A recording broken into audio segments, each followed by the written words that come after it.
What's up guys? Welcome to day 94. তো guys right now বাজতেছে তোমার 3টা আর বাইরে একদম প্রখর সূর্যের তাপ। যদি আমি 5 মিনিটের জন্য 5 মিনিটও না, যদি আমি 2 মিনিটের জন্য ছাদে গিয়ে দাঁড়াই একটা না, মোটামুটি অবস্থা খারাপ হয়ে যাবে, ভাজা ভাজা হয়ে যাবো। ঠিক আছে, এরকম পরিমাণ তোমার রোদ আর তাপমাত্রা মোটামুটি এখন 36 না 37 চলতেছে ডিগ্রি। বুঝতেই পারতেছো কি অবস্থা। তোমাদের এলাকায় কত ডিগ্রি আছে, কিরকম অবস্থা অবশ্যই জানাও। ঠিক আছে, লোডশেডিং হচ্ছে কিনা অবশ্যই জানাও আমাকে কমেন্টে। আজকে সকালে প্ল্যান ছিল যে তোমার শ্যুট করব, স্টার্ট করব, বাট আজকের আগে থেকে একটু প্ল্যানও ছিল যে একটু রান্না বান্না করবো। গতকালকে কিছুই করা হয়নি সেরকম, তো আজকের একটা প্ল্যান করছিলাম। তো ভাবছিলাম যে রান্না বান্না করে তো হয়তো তোমার টাইমটা একটু পাবো, তারপরে একটু শ্যুট করবো সকালে, বাট ওইটা আর হয়ে ওঠে নাই। যেহেতু তোমার আমি একটু রান্না বান্না করতে টাইম বেশি লাগাই, আমার সময়টা একটু বেশি লাগে, তো সেই সময়টা ম্যানেজ করে পারি নাই। তো যার জন্য তোমার এই জোহরের নামাজটা আমি একটু পড়লাম, নামাজ পড়ে তোমার এখন ভিডিওটা স্টার্ট করলাম। গাইস, তো আজকে থেকে হচ্ছে আমরা আমাদের আগের যেই ওয়ার্ক লাইফ যেরকম রুটিন আমরা ফলো করতাম, আজকে থেকে আমরা সেই সব রুটিনেই তোমার ফলো করব, এবং যেসব কাজ বাজগুলো আগে করতাম সেই কাজ বাজগুলোই আজকে থেকে করা আবার স্টার্ট করব। এরপরে ইউটিউবে তোমার কিছু ফ্রি কোর্স আছে, যেমন ভিডিও এডিটিং, কন্টেন্ট আইডিয়া, এরপরে তোমার আরও অনেক কিছু আছে, অনেক কিছু কোর্সই তো আছে যেগুলা আমার ব্যবসার সাথে যেগুলো কানেক্টেড, সেই জিনিসগুলোও তোমার আস্তে আস্তে ফাইন্ড আউট আমি করতেছি।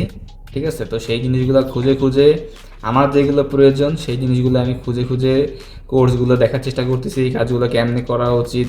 আবার অনেক কিছু আছে আমি এখনো জানিও না, সেই জিনিসগুলোও তোমার আস্তে আস্তে খোঁজা স্টার্ট করতে হবে। আসলে অনেকে বলে কি যে কি করব, কোনো কাজ তো খুঁজে পাই না। আসলে তুমি খোঁজো না বলে তুমি খুঁজে পাও না, যদি খোঁজা শুরু করো তা তুমি দেখবে কোনো অভাব হবে না কাজের, এত পরিমাণ কাজ। ঠিক আছে, ভালো করে খোঁজো, দেখবে না যে কাজ করে খুব না নেই।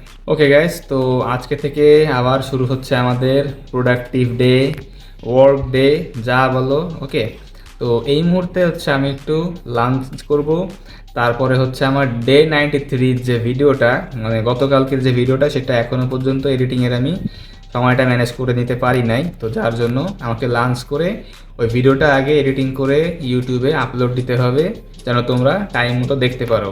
WhatsApp guys, welcome back. তো গাইস, তোমরা অবশ্যই ভিডিওটা দেখে ক্লিয়ারলি বুঝতে পারতেছো যে এখানে অনেক আলোর স্বল্পতা আছে, আলোর অনেক ঘাটতি। এক্স্যাক্টলি মেইন কারণটা হচ্ছে এখন তোমার লোডশেডিং হয়েছে, অলমোস্ট তোমার 20 মিনিট হয়ে গেছে। আর আমার হচ্ছে তোমার এটা এলইডি বাল্ব, এসিডিসি, তো যার জন্য কারেন্ট যাওয়ার পরে, লোডশেডিং হওয়ার পরেও আলোটা আছে। তো এখন তো দেশের বর্তমান যে অবস্থা, আমি যত as far as I know, যে তোমার লোডশেডিং হইলে 1 ঘন্টা বা 2 ঘন্টা পরে তোমার কারেন্টটা আবার ব্যাক আসতেছে। তো যার জন্য আমি আর তোমার কারেন্ট আসার অপেক্ষা করতেছি না, কেননা এই যে তোমার বাল্ব, এরও তো একটা লিমিটেড তোমার একটা সময় সার্ভিস দেওয়ার একটা টাইম আছে, একটা সময় এরও তোমার চার্জ শেষ হয়ে যাবে। দেখা গেল ওই সময় তোমার কারেন্ট আসলো না, তো যার জন্য এখন আমি রিস্ক নিয়ে এই কন্ডিশনেই ভিডিওটা স্টার্ট করলাম। তোমরা সবাই জানো যে বর্তমানে দেশের উপর থেকে কেমন একটা ক্রাইসিস যাচ্ছে, তোমার জ্বালানি তেলের সংকট, জনজীবন প্রচুর পরিমাণে ব্যাপকভাবে ব্যাহত হচ্ছে, পাম্পগুলোতে লম্বা সিরিয়াল। তো এইগুলো আমার আর স্পেসিফিক্যালি তোমাদেরকে এক্সপ্লেইন করতে হবে না, তোমরা প্রতিনিয়ত নিউজগুলো দেখতেছো কতটা বাজে একটা অবস্থা। জ্বালানি তেলের সংকটে সব কিছু থেমে আছে এক কথা বলতে গেলে। তো এখনও তোমার আমি গ্রামে খোঁজ খবর নিয়েছি বেশ কয়েকদিন যাবত, এই যে 2-3 দিন যাবত শুনতেছি নাকি 24 ঘন্টার মধ্যে এরকম আছে যে তোমার 12 ঘন্টা 10 ঘন্টা তারও বেশি তোমার লোডশেডিং থাকে। ঠিক আছে, এই যে সকালে যায়, মানে প্রত্যেক বেলায় বেলায় যায়, মানে খুবই অতিষ্ঠকর একটা অবস্থা ওখানে তৈরি হয়েছে। খুলনা অবশ্য তোমার ঠিক ছিল এই কয়েকদিন, গতকালকে তোমার লোডশেডিং হয়েছিল 1 ঘন্টার জন্য, তাও তোমার জুম্মার নামাজের পরে 3টায় গেছিল, 4টার দিকে ফিরে আসছিল।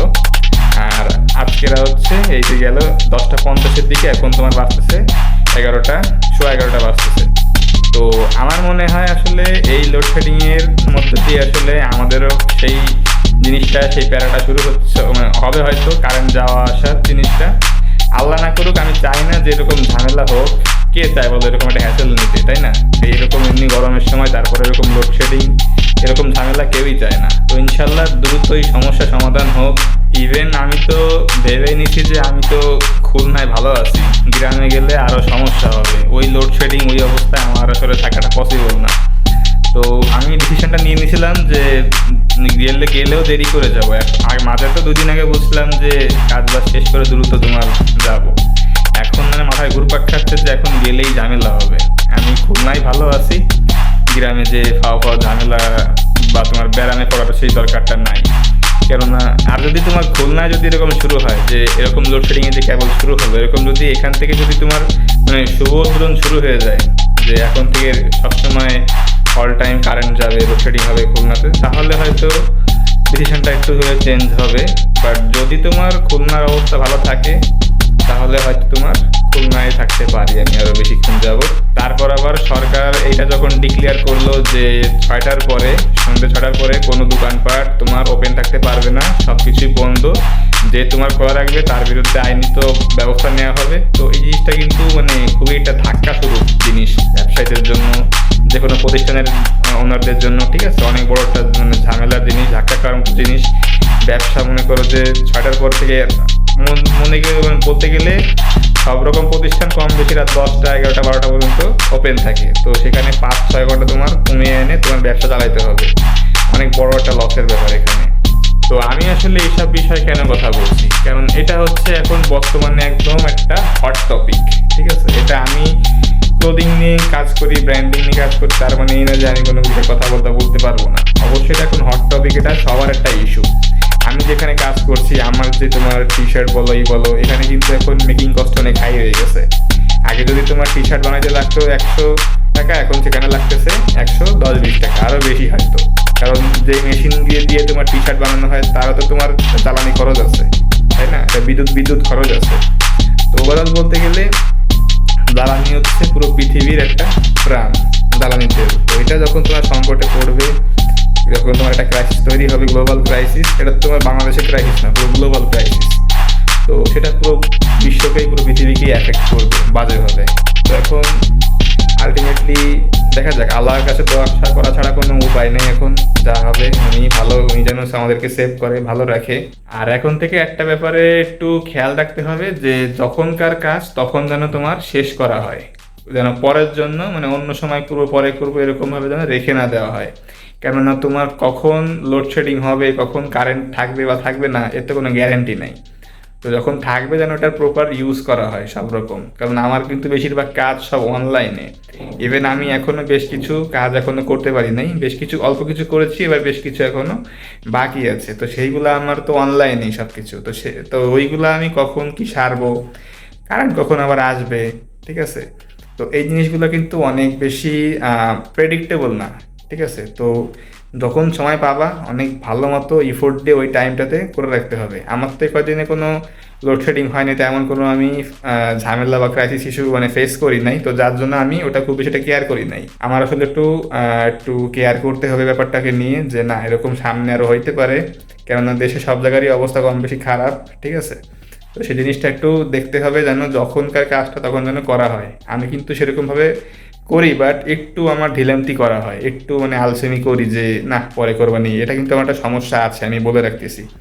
তো সেই জিনিসটা অ্যাটলিস্ট এই সময় এসে অন্তত এই যে তোমার ক্রাইসিস মোমেন্ট এসে যেন সেটা যেন আমার না হয়। ওয়েল গাইস, তো লাইটের পাওয়ার আস্তে আস্তে কমতেছে, কেননা এটা আমি খুব একটা ইউজ করি না। তো এর মধ্যে খুব একটা চার্জও তোমার নাই, যার জন্য আলোটাও একটু কম লাগতেছে। তো এখন তোমার চারপাশটা খুব বেশি একটা আগে থেকে মনে হয় একটু অন্ধকার লাগতেছে। আমার মনে হচ্ছে না যে আমাকে আর সামনে এগোনো উচিত, ভিডিওটা আর বেশি লং করা উচিত। তো আজকের ভিডিওটা আমি এখানেই ইন করতেছি। এরকম একটা বাজে অবস্থার মধ্যে আসলে কিছু করার নাই, আর আমি চাইও না তোমাদেরকে এরকম একটা ভিডিও বা এরকম একটা অবস্থায় কন্ডিশনে তোমাদের মানে সাথে কথাবার্তা বলতে, এই ভিডিওটা শেয়ার করতে, তাও অ্যাটলিস্ট পরিস্থিতির শিকার হয়ে করা লাগতেছে। তো যার জন্য ভিডিওটা আমি আজকে এখানেই শেষ করছি, আর বেশি লং করছি না। তোমাদের সাথে ইনশাল্লাহ দেখা হচ্ছে আগামীকাল। So take care yourself and আল্লাহ হাফেজ।